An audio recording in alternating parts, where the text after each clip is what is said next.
Bismillahirrahmanirrahim. Alhamdulillahirabbil alamin wassalatu wassalamu ala asyrafil anbiya'i wal mursalin wa ala alihi wa ashabihi ajma'in. Allahumma rabbi shrah li sadri wa yassir li amri wa hlul 'uqdatam min lisani yafqahu qawli wa la hawla wa la quwwata illa billahil 'aliyyil 'azim.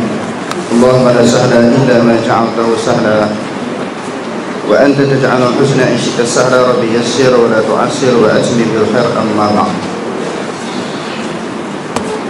Untuk sesi kedua ini kita belajar kitab Bulughul Maram.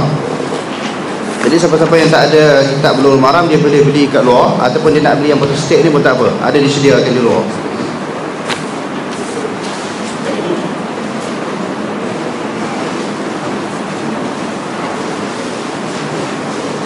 Jadi sedikit berhubung dengan latar belakang Bulughul Maram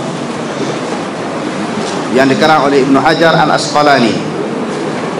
Dia seorang ulama besar dalam mazhab Syafi'i. Ibnu Hajar Al-Asqalani seorang ulama besar di dalam mazhab Syafi'i. Ibnu Hajar ini dia ada dua dalam mazhab Syafi'i. Pertamanya Ibnu Hajar Al-Asqalani yang kita sebutkan tadi, dia ni pakar tentang selok-belok ilmu hadis. Yang keduanya Ibnu Hajar Al-Haytami, ulama Syafi'i juga, tetapi dia lebih cenderung kepada fiqh, lebih cenderung kepada fiqh Syafi'i.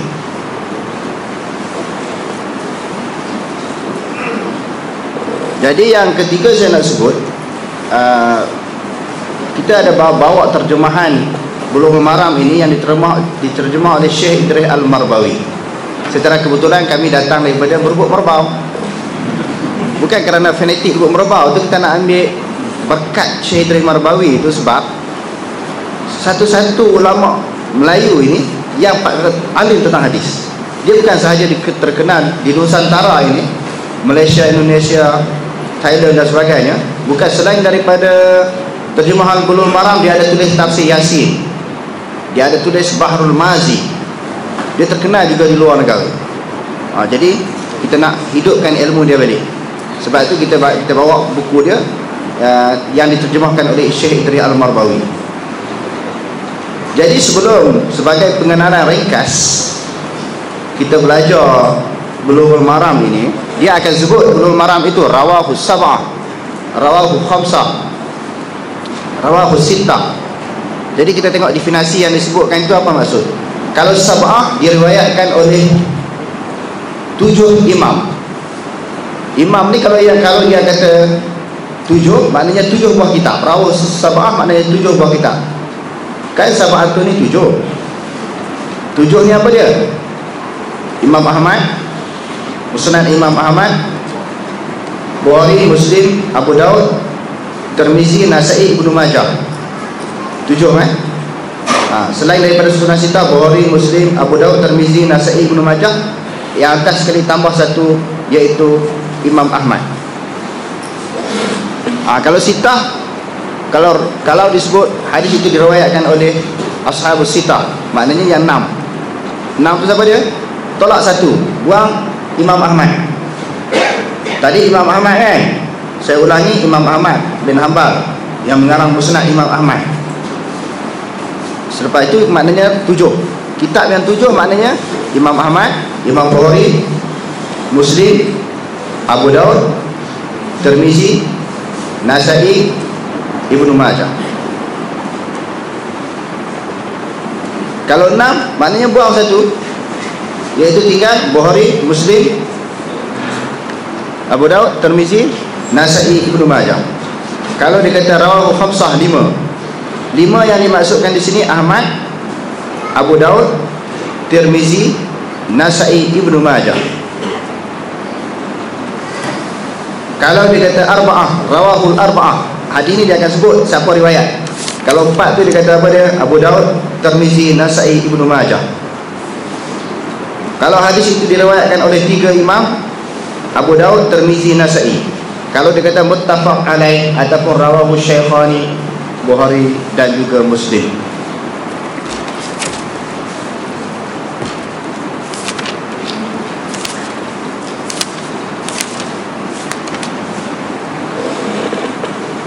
Babu ahkamin miyah, bab berhubung dengan hukum masalah air.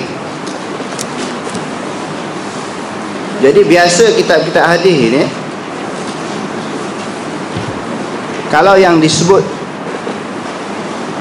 kitab-kitab hadis ini, yang biasanya kalau yang disebut Sunan Tirmizi, Sunan Abu Daud, biasanya diletakkan abwabul fiqhi. Sebab apa disebut sunan? Maknanya mengikut sunan bab-bab fiqh. Jadi bab fiqh ini memang dimulai pada air dulu. Sebelum kita nak ambil semayang, kena ada air semayang dulu. Nak semayang, kena ambil semayang dulu. Lepas sebab itu diketengahkan, diletakkan wuduk terlebih dahulu. Jadi sebelum wuduk, nak berwuduk mesti kena ada air semayang. An Abi Hurairah radhiyallahu anhu, daripada Abu Hurairah radhiyallahu anhu. Abu Hurairah ini nama dia terlalu banyak, cuma kita ambil nama yang masyhur, yang majoriti ulama sebut, iaitu Abdul Rahman bin Sakhrah Al-Yamani Ad-Dawsi. Dia masuk Islam tahun yang ke-7. Dia masuk Islam tahun yang ke-7 daripada hijrah, dan dia menghafal 5,374 hadis.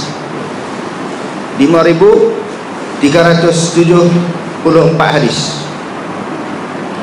Walaupun dia sempat bersama dengan Nabi lebih kurang 2 tahun lebih sahaja, dialah sahabat Nabi yang paling banyak menghafal dan meriwayatkan hadis, nak dibandingkan dengan sahabat-sahabat yang lain seperti Abu Bakar, Umar, Aisyah dan sebagainya. Sebab itu golongan Syiah ini, hadirin sekalian, tidak menerima riwayat yang dikemukakan oleh Abu Hurairah. Dia kata mana mungkin 2 tahun lebih bersahabat dengan Nabi boleh hafal hadis ribu-ribu, riwayat hadis yang cukup banyak, lebih daripada sahabat-sahabat yang lain. Golongan Syiah telah menulis satu buku kitab yang panjang, yang berjilid-jilid menafi, menolak hadis-hadis yang dikemukakan oleh Abu Hurairah. Bagi ulama ahli sunnah wal jamaah, mereka, kita ada jawapan kita yang tersendiri. Kerana Abu Hurairah termasuk di dalam kalangan ashabus sufah yang berada mendiami masjid Nabi, lebih kurang 80 orang, yang isyaratnya disebut oleh Allah Subhanahu wa taala dalam Al-Quran, lil fuqara'i alladhina uhsiruna fi sabilillah la yastati'una darban fil ard yahsabuhumul jahilu aghniya'a min at-ta'affuf ta'rifuhum bisimahum la yas'aluna an-nasa ilhafa. Surah Al-Baqarah juzuk yang ke-3. Jadi Abu Hurairah ini, dia tidak mempunyai peluang sebagaimana sahabat-sahabat yang lain untuk mengukuhkan ekonomi dia. Nak berniaga, modal perniagaan pun tak ada. Nak bercucuk tanam, tanah pun tak ada. Dia nak menternak binatang, binatang pun tak ada. Maknanya seorang sahabat yang sangat dhaif. Lalu masa dia banyak, masa yang banyak yang terluang ini, dia mengambil kesempatan untuk mempelajari hadis dengan Rasulullah SAW. Bila banyak masa dia bersama dengan Nabi, dia banyak mengaji hadis, banyak mengaji hadis Nabi dan menghafal, lalu meriwayatkan kepada orang ramai, meriwayatkan, melaporkan kepada orang ramai. Sebab itu bagi kita ahli sunnah wal jamaah, bukan merupakan suatu perkara yang pelik, perkara yang heran, ganjil, mustahil dia dapat menghafal hadis yang begitu banyak, lebih daripada riwayat-riwayat sahabat-sahabat yang lain. Jadi Syiah ni bila dah sebut terlanjur sebut Syiah bukan masalah dikritik sahabat saja. Sebab tu kita sebut Syiah ni dia bukan suatu mazhab, dia satu ideologi agama lain daripada agama Islam. Bahkan yang paling ketara, bukan dimaki dan mengkafirkan sahabat, dia telah menganggap bahawa Quran yang ada di tangan orang Islam tidak sempurna, tidak lengkap. Sebagaimana yang disebut di dalam Usul Kafi. Ini kitab Syiah, tuan-tuan jangan beli, biar saya saja beli. Kitab Syiah yang dikarang oleh Kulaini dianggap orang yang paling siqah, paling dipercayai bagi golongan Syiah.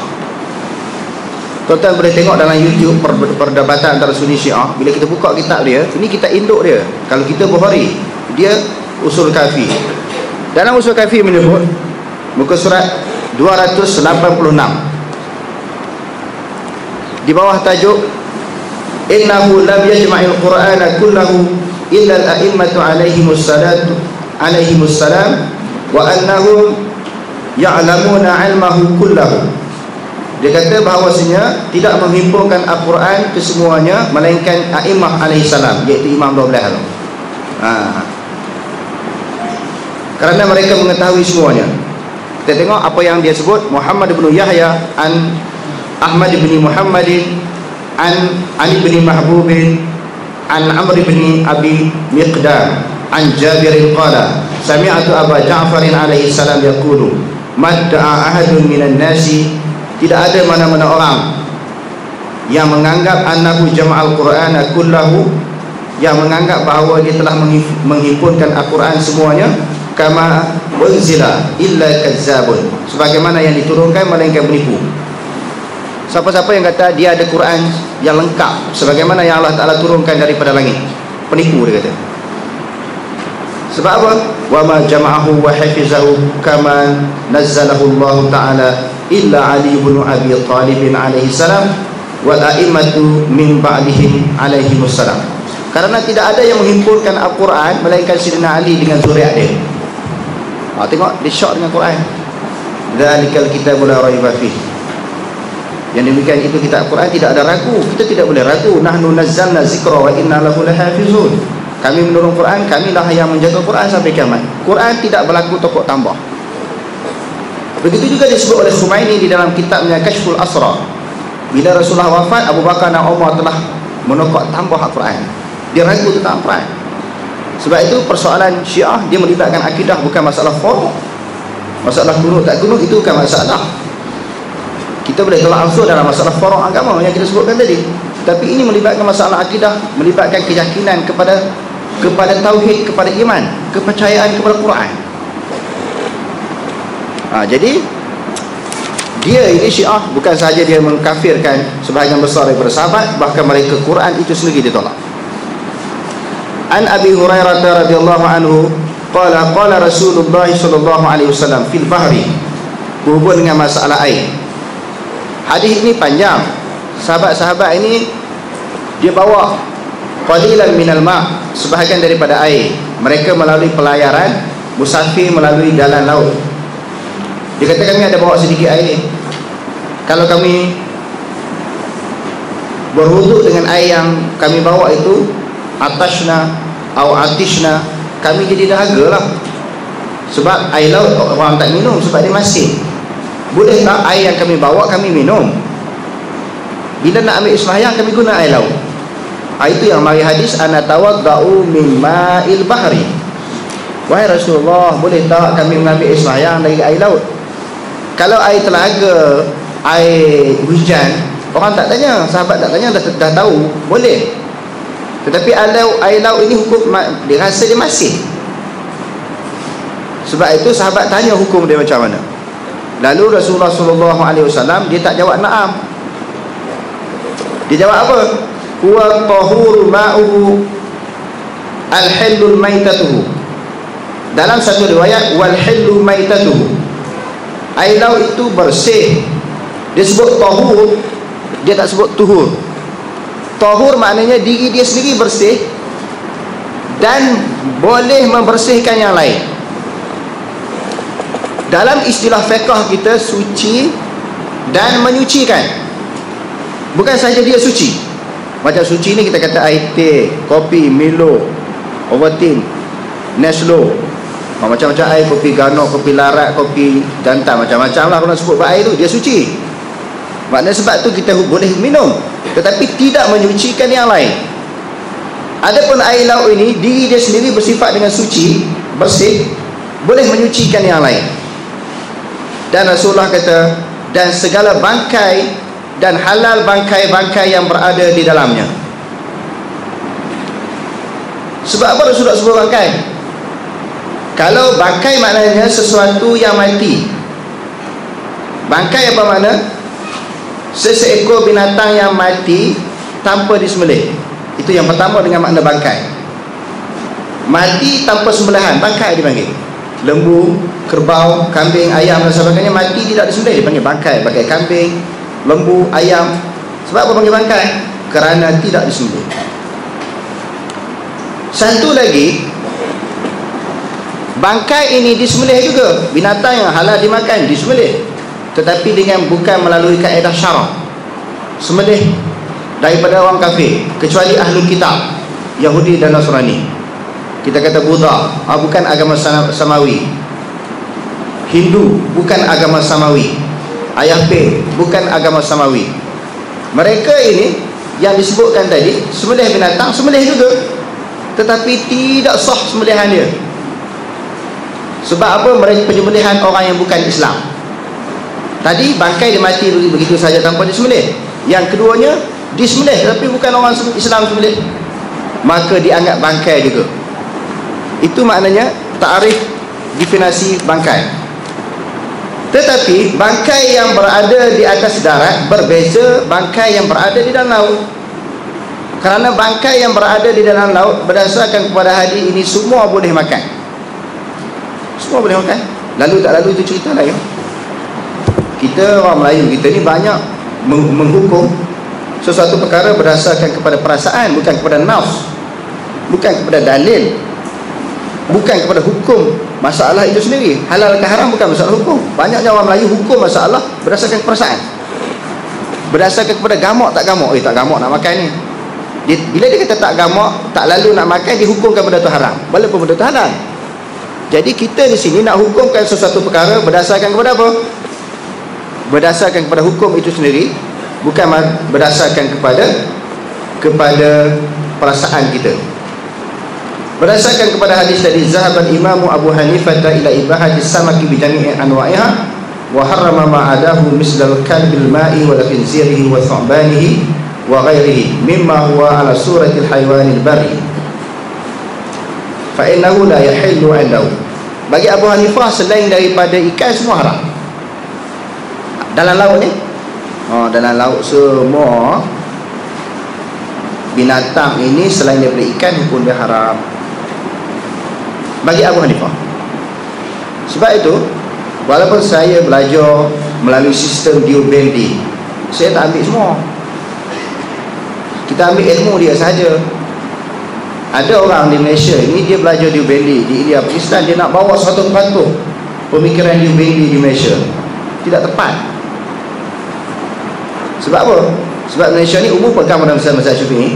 Jadi orang bila dia mengajar bercakap, menghukumkan, mengeluarkan fatwa haram makan sotong, ketam, udang. Ini mazhab Abu Hanifah tak dimakan. Majoriti kata haram, segelintir kata makruh. Dekat-dekat saya nak balik daripada Pakistan, ada jugalah ulama Deobandi yang berani sikit, dia kata benda ni makruh, dia kata. Majoritinya kata haram, tak boleh makan. Jadi sebab tu kita pergi belajar mana-mana negara, mana-mana pusat pengajian dalam negara ataupun luar negara, ambil ilmu, jangan ambil fikrah sekolah tu. Bukan ambil fikrah untuk guru. Fikrah pandangan untuk guru ni belum tentu tepat dengan Quran hadis. Kita nak ambil ilmu Quran hadis tu. Kalau tidak jadi syadid, jadi kerah. Jadi maknanya kalau mengikut Abu Hanifah ni, selain daripada ikan dalam laut semua tak boleh makan.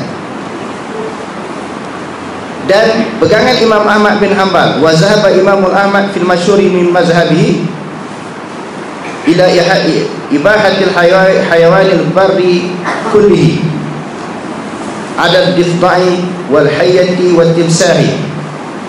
Kalau Imam Ahmad pula, Imam Hanbali, semua boleh makan kecuali katak, ular, buaya. Yang ini tak boleh makan, dianggap sebagai binatang-binatang yang keji. Dan pendapat yang ketiga, wa zahabal imamani Malikun wa Syafi'i. Pendapat yang ketiga, Imam Malik dan juga Imam Syafi'i ila ibahati jami'il hayawanil bahri bila istisna'in. Bagi Imam Syafi'i dan juga Imam Hanbali, semua binatang dalam laut boleh makan tanpa kecuali. Sebab tu saya sebut tadi, masalah hukum halal haram bukan mengikut perasaan, mengikut fakta, dalil dan hujah. Lalu tak lalu cerita lain. Bukan semua makan, nak makan lah, tak nak makan pun bukan mesti makan. Cuma masalah kalau orang makan ni kan kata haram. Itu je. Itu je. Okey. Jadi saya rasa mungkin banyak kemusykilan yang perlu dicongkel ataupun dikemukakan berdasarkan kepada hadis yang dibacakan tadi. Lalu saya buka sesi soal jawab.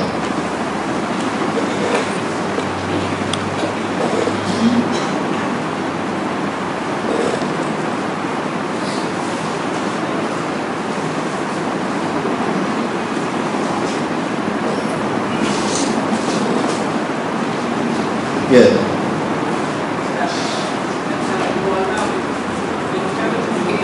Binatang dua alam. Ada ya satu istilah dalam mazhab dua alam. Dia bukan putar alam ya. Dia itu ijtihad pandangan, dia dalil tak ada. Binatang apa dua alam? Binatang apa dia? Kata dua alam. Itu maknanya itu ijtihad pandangan. Maknanya kalau orang pegang kepada satu ijtihad, satu pandangan, ulama Syafi'i tak ada makan lah. Jadi dia bukan merupakan suatu fakta dalil yang sharih, yang jelas, yang terang daripada Quran hadis. Maknanya kalau ada berhubung dengan masalah kata ni, kalau ada dalil Quran hadis yang kata tak boleh makan, kita sekarang ni bukan saya nak mengajar tuan-tuan, kita nak bermuzakarah. Saya tengok muka tuan-tuan pun dah pandai dah, orang yang paling pandai belakang ni, dah mengaji banyak lah kan. Kalau ada dalil daripada Quran hadis, cuba kemukakan tentang haramnya makan katak ni. Ada tak daripada Quran hadis? Saya bagi 1 minit untuk tuan-tuan berfikir.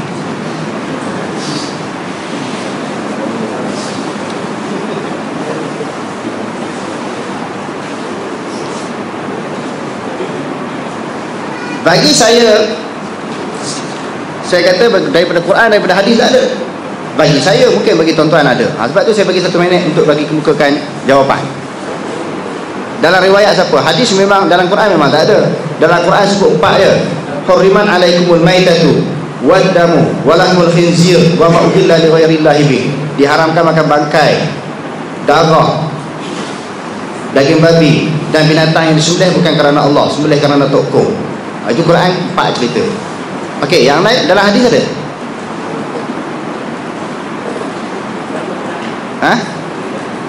Riwayat siapa? Cuba baca. Oh, sahabat kita kata ada. Dalam Baihaqi dilarang makan katak. Cuba baca. Baca terjemahan dia.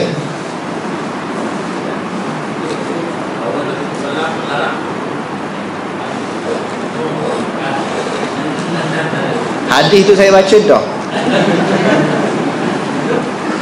Dilarang bunuh. Daripada kaedah Nabi larang tadi, bagus, tanya tu bagus tu. Baru dapat maklumat.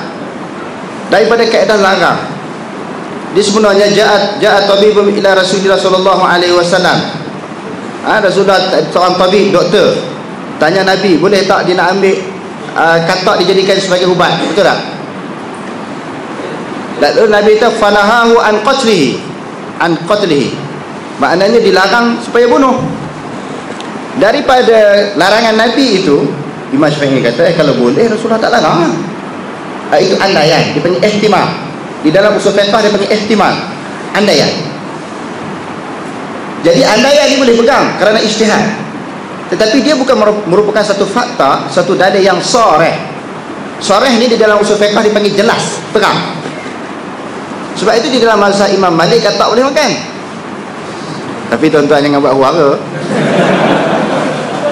Nanti kali pertama dan terakhir saya mengajar sini, jangan buat huara. Besok jangan kita copy cerita lain pula. Tapi orang tengok kan, orang pun tengok YouTube kita, tengok saya live pada hari ni, kita cerita fakta. Mazhab Syafi'i tak boleh. Mazhab Imam Malik dia makan. Sebab dia kata 4 perkara ni saja disebut dalam Quran. Kalau ada, itu bukan larangan. Kalau ada dalil di dalam hadis Nabi yang Nabi sebut di dalam satu hadis, nah Rasulullah sallallahu alaihi wasallam kullu zinabin minas sibah wa zimkhlati minat tayri, berhubung dengan binatang yang ada taring daripada binatang yang buas. Binatang buas, bukan semua binatang yang ada taring tak boleh makan. Dan binatang yang kuku panjang daripada burung. Yang ni pun Imam Malik kata boleh makan. Kalau bagi kita mazhab Syafi'i tak boleh makan. Imam Malik kata, kalau kita pegang pada hadis ini, dipanggil ziyadatul alal kitab. Kita tambah hukum Quran. Quran kata 4. Tiba-tiba kita kata ada lagi. Sebab itu larangan di dalam hadis, Imam Malik kata bukan menjurus kepada makna haram, tetapi kepada makna makruh. Tak boleh makan dengan makna makruh, sebab tu Nabi larang, bukan dengan makna haram. Okey, ada soalan lain?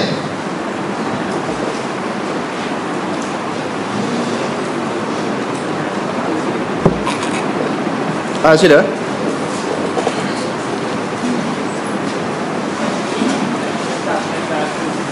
Guna mikrofon apa bagi dengar sikit.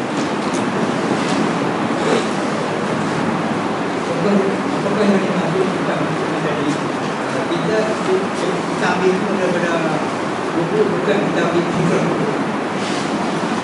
Ya. Bagi beberapa contoh.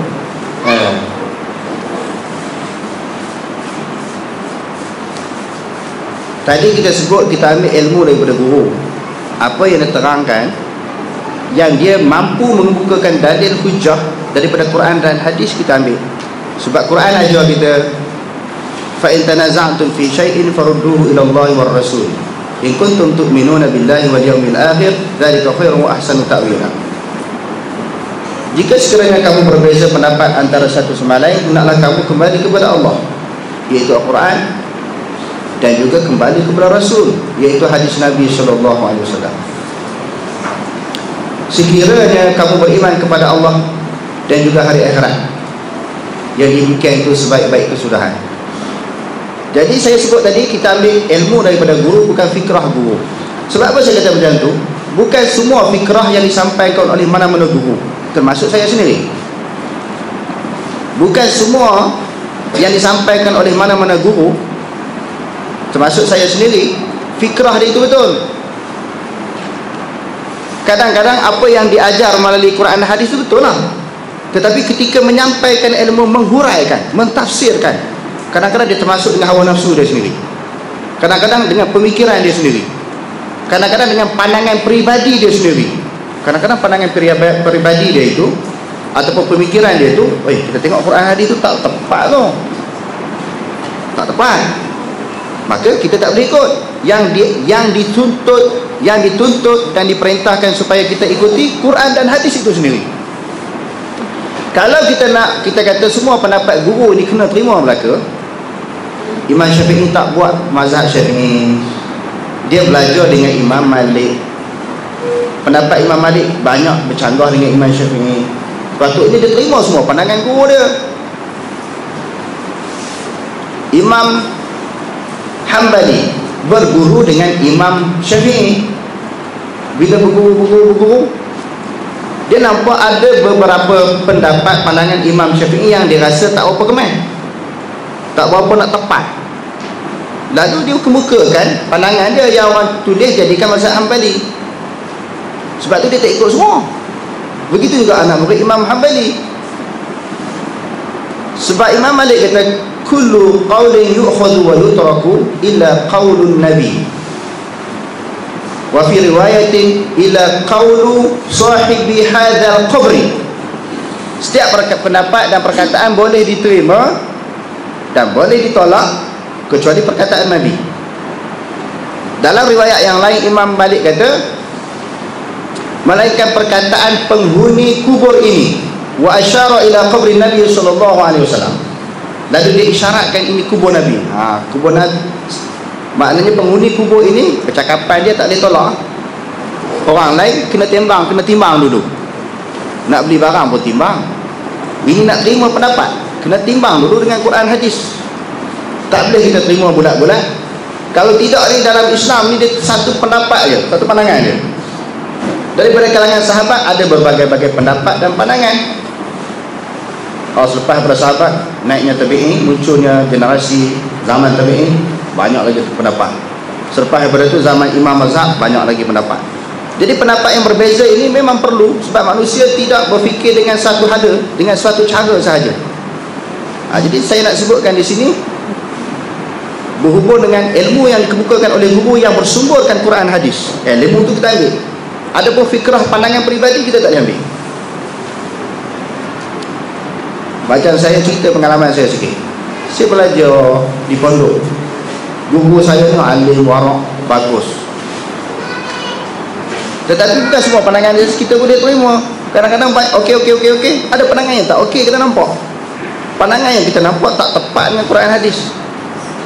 Hatta saya belajar di sistem di UPND, di antara sistem yang bagi saya di antara sistem yang terkemas dalam dunia. Secara talaki dia mengajar. Kalau Quran 30 juzuk semua dia ajar. Kalau hadis ni semua hadis-hadis susunan sitah, di luar susunan sitah pun dia ajar secara satu persatu, kulit ke kulit. Tetapi ada di kalangan mereka pemikiran di UPND ini yang kita nampak syadid, keras, yang kita rasa tak sesuai dengan Islam. Tak boleh ikut. Itu pemikiran dia. Tang ilmu kita ambil, tang pemikiran dia tu kita tak ambil. Ada beberapa pandangan. Begitu juga orang belajar di Saudi, dia tak boleh ambil semua. Kalau dia ambil semua tu yang orang belajar sunnah jadi fitnah kan? Sebab ada orang yang belajar di Saudi ni terlalu keras, sehingga ada di kalangan mereka yang mengatakan bahawa siapa-siapa yang berpegang kepada akidah Asy'ariyah ni kena bertaubat, sesat. Tuan-tuan boleh buka dalam YouTube, tuan-tuan tengok. Dia mengkufurkan golongan khalaf ini adalah sesat. Sebenarnya dia tidak sesat, cuma tak berapa kemas lah kita nampak di sudut dalil Quran hadis. Tidak boleh kita menghukumkan satu kumpulan besar berpegang dengan satu pandangan itu sesat. La tajtami'u ummati 'ala dhalalah. Berdasarkan pada satu kaedah, umat Islam tidak akan bersetuju dengan kesesatan. Umat Islam tidak akan setuju dengan kesesatan. Macam mana orang Asy'ariyah ni pegang satu kumpulan yang begitu ramai? Di antaranya Imam Nawawi, sebagaimana disebut Ali Al-Maliki di dalam kitabnya Al-Mafahim Yajib an Tusahhah. Dia kata Imam Nawawi pegang kepada khalaf, Ibnu Hajar pegang kepada khalaf. Tak boleh kita nak kata sesat walaupun kita tak setuju. Saya sendiri cenderung kepada tauhid salaf. Sebab kuntum khaira ummatin, Allah Ta'ala kata dalam Quran. Tak setuju itu tak apa, tetapi menghukumkan orang Islam sesat dengan tanpa hujah yang betul, tanpa hujah yang kukuh, yang tu tak boleh. Jadi kembali kepada soalan tadi, ilmu yang disampaikan oleh mana-mana guru, yang mana ilmu tu kita nampak dengan ukuran Quran dan hadis tu tak lari, tepat, kita boleh ambil. Tetapi dalam dia menguraikan, mesti kadang-kadang dia tercelah, termasuk pemikiran dia sendiri, termasuk pandangan peribadi dia. Hak tu kita kena tapih. Contoh yang kedua macam saya nak cerita ni lah, bukan cerita-cerita Quran hadis ni, kadang-kadang saya termasuk andaian saya sendiri, pendapat peribadi saya sendiri, yang tuan-tuan timbang perkara itu tidak tepat dengan Quran hadis, tuan-tuan tak boleh pakai, tuan-tuan kena tolak. Yang nak ambilnya ilmu yang saya bawa keluar daripada Quran dan hadis, pemikiran saya sendiri, hawa nafsu saya sendiri, pandangan peribadi saya sendiri belum tentu tepat dengan Quran hadis. Sebab itu Imam Malik kata kullu qawli yu'khazu wa yutraku illa qaulun nabi. Dan Imam Hanafi kata la yahillu li ahadin ay ya'khudha bi qawlina man lam ya'rif min aina akhadnahu. Tidak halal, tidak boleh mana-mana orang yang berpegang dengan fatwa kami, pendapat kami dalam mazhab Hanafi, kalau dia tak tahu kami ambil di mana. Semua imam mazhab pegang macam tu. Iza sahal hadis bahwa mazhabi, bila benarlah itu hadis, itulah pendapat aku. Itu dipegang oleh semua imam. Okey, ada soalan lain?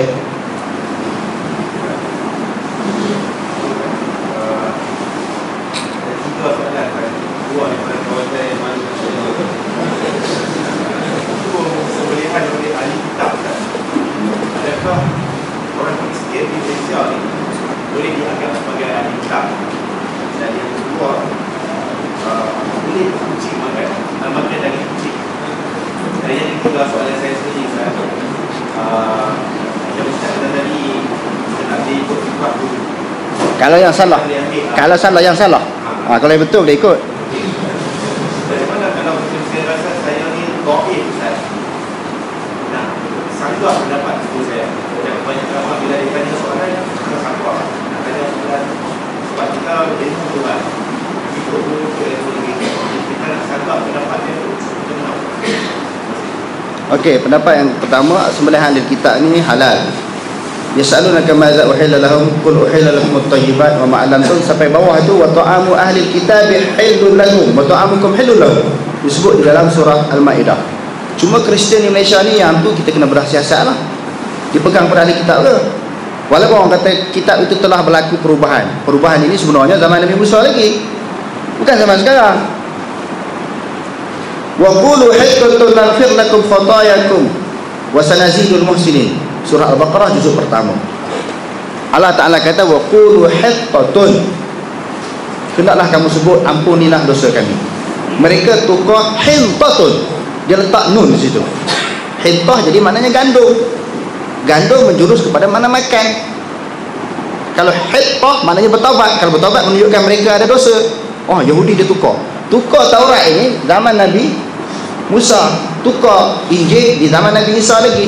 Zaman Nabi Muhammad lagi banyak, zaman kita lagi banyak. Afatatma'una ayyuminu lakum wa qad kana fariqun minhum yasma'una kalam Allah summa yuharrifunahu min ba'di ma aqaluhu wa hum ya'lamun. Adakah kamu begitu gemar, tamak sangat? Afatatma'una, tamak sangat.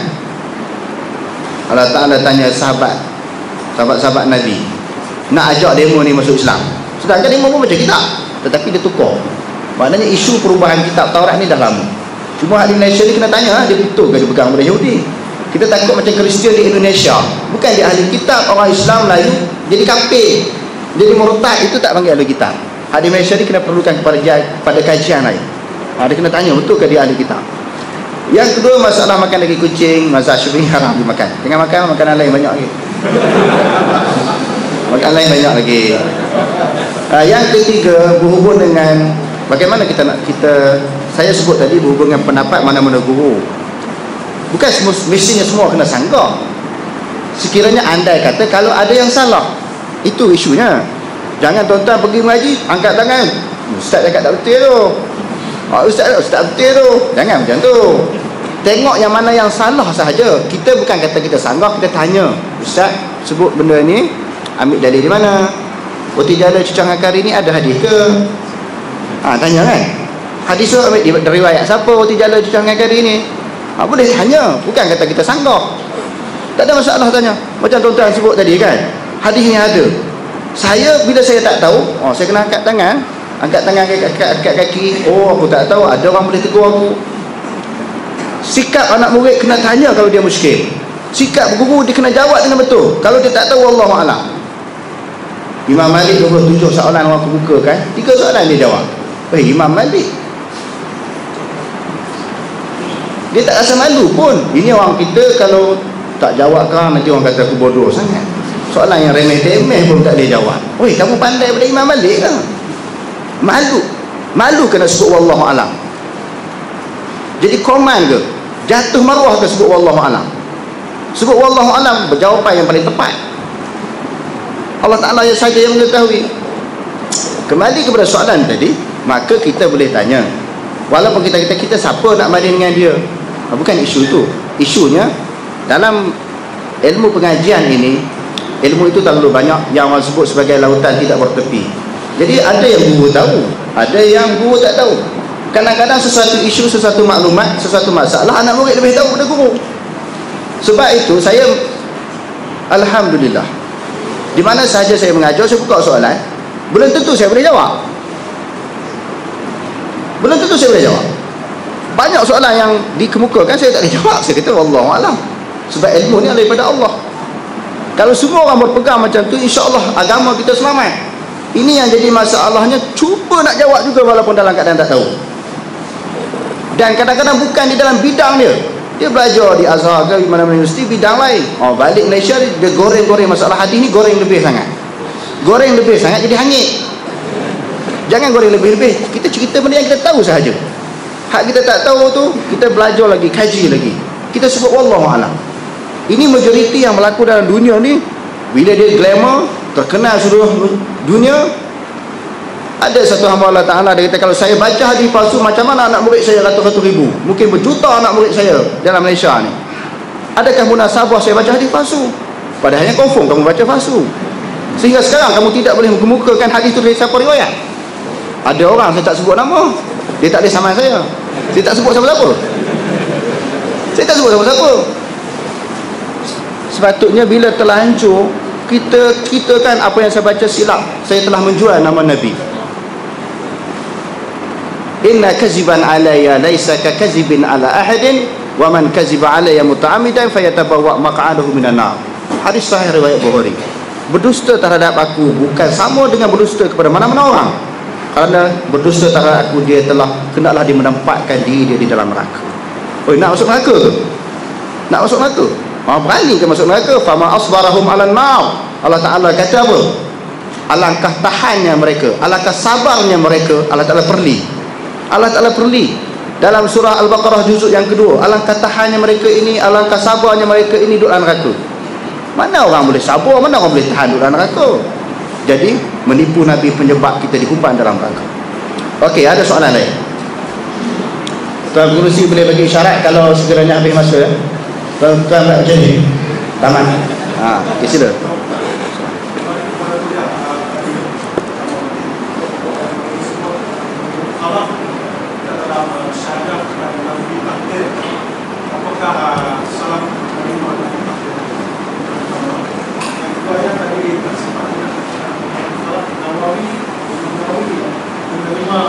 Khalaf Asyairah Ibn Hajar Al-Asqalani. Saya sebut nama kitab yang dikarang oleh Ali Al-Maliki di dalam kitab Al-Mafahim Yajib an Tusahhah. Dalam kitab tu tuan-tuan boleh rujuk kitab tu. Adakah salah menerima kita kata kaedah nafi takdir tadi? Tidak menerima. Dalam Al-Quran Allah Subhanahu wa taala sebut walaqad arsalna nuhan ila qaumihi faqala ya qaumi ibudullaha ma lakum min ilahin ghairuh. Ingatlah ketika kami mengutuskan Nuh kepada kaumnya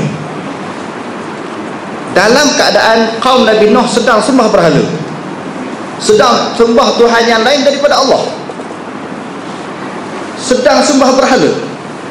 Allah Ta'ala ajar Nabi Nuh, sebutlah wahai kaumku ya qaumi ibudullah, wahai kaumku sembahlah Allah, ma lakum min ilahin, tidak ada bagi kamu mana-mana Tuhan. Ilahin isim nakirah, bukan isim ma'rifah. Isim nakirah memberi makna mana-mana Tuhan, maknanya berbilang Tuhan. Jangan sembah macam-macam Tuhan. Sembah itu adalah Allah Ta'ala sahaja. Bila saya balik daripada Pakistan, saya jumpa guru saya balik. Saya nak tahqiq masalah ini. Saya jumpa tok guru pondok saya balik. Saya kata macam mana ustaz, dulu saya belajar dulu, ustaz ajar nafi tu kena macam ni dalam syarah usul tahqiq dalam Aqidatul Najib. Orang kata memang betul lah. Macam mana kita kata la ilaha. La tu nafi jinsi dan dia juga membawa kepada makna nakirah. Mana-mana Tuhan. Saya hurai kok nahu sebab dia pun tok guru nahu, tok guru saya. Sebenarnya kalau berdasarkan penafian dalam Quran saya kata walaqad arsalna nuhan ila qaumi faqala ya qaumi ibudullaha ma lakum min ilahin ghairuh. Nafi hak tu tak tepat tu. Yang betulnya salafus saleh tak nafi mana-mana Tuhan. Dia terkedu. Dia kata boleh makan kat aku dah ni. Tidak, dulu masa saya belajar dia lentang saja. Saya muzakarah lah, bukan saya berdebat dengan dia. Saya hormat sebagai tok guru. Tetapi dalam isu ni dia tak boleh mengemukakan jawapan. Dia sangat pakar tentang ilmu tauhid ini. Ilmu tauhid khalaf ini dia sangat pakar. Dia tidak boleh mengemukakan hujah. Sebab tu saya kata guru ilmu kita ambil, guru kita ambil, tetapi fikrah nak ambil fikrah ni tapih-tapih dulu. Fikrah tu betul tak? Tepat tak dengan Quran hadis? Macam yang saya sebut tadi tak tepat. Fikrah dia tidak tepat dengan Quran hadis, lalu saya tak pakai. Tak pakai pun kalau data dasar menghormati, kita sebagai anak murid, dia guru, kita hormat sama. Tabik spring ke? Tabik spring. Tetapi dalam bab ni kita tak pakai lah. Hormat tetap kita hormat sebagai anak murid. Jadi maknanya salah tidak menerima kaedah ini. Dia nafi semua Tuhan. Sebab itulah yang diajar dalam Quran, itulah yang diajar oleh Nabi SAW. Ustaz, lihat Ustaz. Satu soalan, Ustaz kata satu soalan. Ya, sila. Kita menyamak kalau kita masuk rumah, kita beli daripada Islam kan. Dan satu lagi macam kalau kita travel pergi overseas, kita perlu homestay kan, dia punya barbecue, dia punya pinggan-pinggan tu perlukan kita samak. Sebab kita tahu kan orang Islam itu kan. Yang pertama kita kena faham, kena jelas. Soalan terakhir, kalau ada lagi soalan, tangguh sesi yang ketiga nanti. Sesi yang ketiga lepas maghrib saya. Perlu tak kita samak kalau kita pergi masuk rumah baru beli rumah daripada orang bukan Islam ke, sewa ke, perlu tak kita sama? Kalau sekiranya jelas memang kita tahu rumah dia tu masuk anjing, dibela anjing dalam rumah. Yang keduanya berhubung dengan masalah pinggan mangkuk, dia masak khinzir kita kata, jelas kan? Jelas. Pendapat pertama berdasarkan kepada umum hadis Nabi, idza walagal kalbu fi ina'i ahadikum falyaghsil sab'a marratin ihdahunna biturab. Hadis sahih Bukhari, Muslim, Tirmizi, Abu Daud.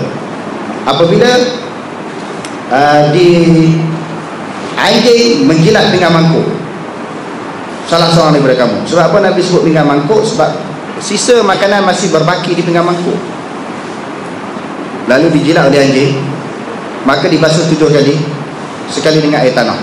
Okey, kalau confirm dia masuk, pendapat pertama basuh 7 kali, pendapat Imam Syafi'i dan juga Imam Hanbali. Pendapat yang kedua iaitu Imam Hanafi, 3 kali sahaja tanpa air tanah, kerana Imam Hanafi berpegang kepada fatwa Abu Hurairah. Abu Hurairah dialah yang meriwayatkan hadis jilatan anjing, tetapi dia sendiri pegang 3 kali ya.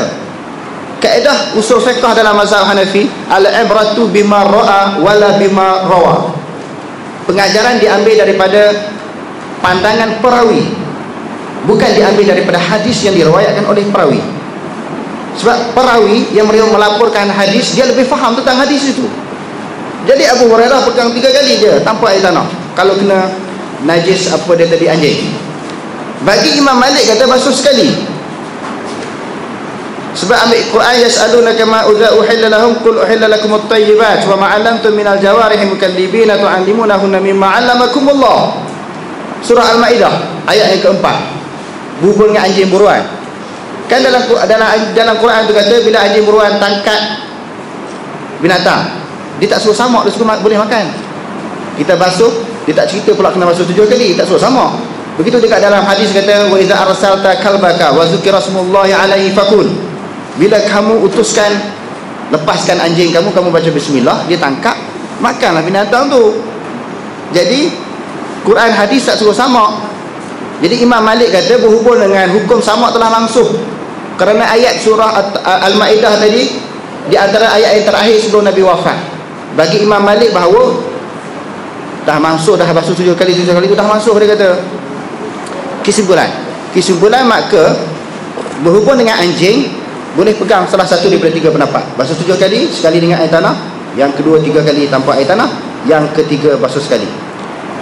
Soalan yang kedua berkaitan dengan pinggan mangkuk ruyuk yang dimasak dengan babi. Pendapat Imam Syafi'i, babi ini kias dengan anjing. Kalau anjing basuh 7 kali, babi pun 7 kali lah, sebab kias. Cuma di dalam Bahrul Mazi yang dikarang oleh Syekh Idris Marbawi, Syekh Idris Marbawi ambil pendapat Imam Nawawi di dalam Majmu', bahawa di dalam pendapat Imam Syafi'i ada 2. Mazhab Syafi'i basuh 7 kali, babi sama dengan anjing. Bagi Imam Syafi'i sendiri basuh ada 2 pendapat. Pendapat pertama sama dengan anjing, pendapat yang kedua babi basuh sekali. Saya pun bila tengok ulasan-ulasan ulama Syafi'i, khususnya Imam Nawawi, tentang pendapat Imam Syafi'i kata basuh sekali itu, dia kata wa huwa qawiyyun fid dalil. Babi basuh sekali itu yang paling kuat. Saya terkejut. Bahaya daripada dalam hadis ada sebut, hadis yang diriwayatkan oleh ulama-ulama hadis, dan antaranya Abu Daud, Muslim pun ada sebut, ya Rasulullah kunna nujawiru ahlal kitab wa hum yatbuhuna fi kudurihimul khinzira wa fi aniyahitihimul khamra. Mereka memasak dalam ruyuk-ruyuk mereka daging babi, mereka menuang di dalam cawan-cawan mereka itu arak. Afana'kulu min aniyatihim, boleh tak kami menggunakan pinggan mangkuk mereka?